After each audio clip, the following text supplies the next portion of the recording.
ఎవరో వచ్చి ఫలానా వారు మంచివారు కాదు అని మీకు చెప్పారండి.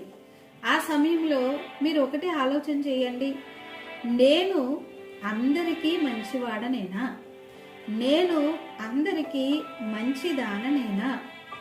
ఆలోచన చేస్తే మీకు జ్ఞాపకం వస్తుంది, మీరు కొంతమందికైనా మంచిగా లేరు, కొంతమంది మిమ్మల్ని ప్రేమించట్లేదు, మీరంటే ఇష్టపడట్లేదు.